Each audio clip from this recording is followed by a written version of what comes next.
Ce Shabbat, Parashat Bamidbar.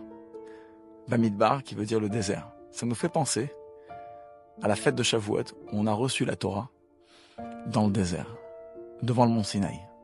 Et pourquoi dans le désert? Pourquoi pas dans une ville où il y a une grande population? Le désert, il n'y a rien. Personne n'habite là-bas. Il n'y a absolument rien. Et la réponse, elle est que, en vérité, justement, parce que dans le désert, il n'y a rien. Il n'y a aucune distraction pour l'étude.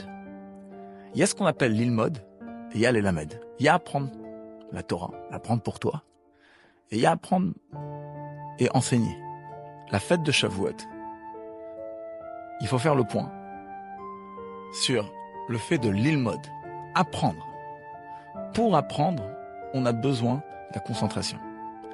Il n'y a pas un meilleur endroit que le désert pour pouvoir se concentrer à l'étude. Il y a plusieurs éléments dans le don de la Torah. Il y a le fait que le bon Dieu a choisi le peuple juif. Il y a les bienfaits que l'étude de la Torah va amener au peuple juif. Il y a le fait d'enseigner la Torah. Et il y a l'étude de la Torah elle-même. Quand toi, tu es concentré à apprendre, tu ne peux pas te distraire. Chaque petite chose qui peut te distraire va te déranger pour apprendre et t'approfondir dans l'étude. Le rabbi il dit, même le fait d'enseigner, ça peut déranger l'étude elle-même. Il y a des moments où tu apprends, il y a des moments où tu enseignes.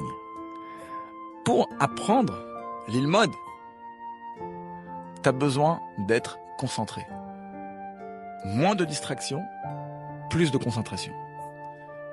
Le désert, c'est l'endroit idéal pour qu'une personne, elle puisse s'immerger, plonger complètement et s'approfondir dans l'étude de la Torah. Et c'est pour ça que le désert a été choisi. C'est le meilleur endroit, effectivement. Pas de distraction, il n'y a rien. C'est ce qui a fait que le peuple juif a pu prendre cette leçon, que quand on apprend la Torah, on est pleinement dedans. Dans un Farbrengen, le Rabbi a dit une fois, quand on apprend la Torah, on doit regarder le téléphone comme Shabbat. Ce lundi, le 2 juin, hommes, femmes et enfants, on doit être présents pour écouter les 10 commandements. Les enfants, c'est les garants de la Torah. Le bon Dieu considère que si on est tous réunis à la choule pour écouter la Torah, on est comme si on était au mont Sinaï, il y a 3000 ans en arrière, en train d'écouter les 10 commandements. Shabbat Shalom, Chag Sameach, acceptez la Torah avec joie et profondeur. Mashiach Now.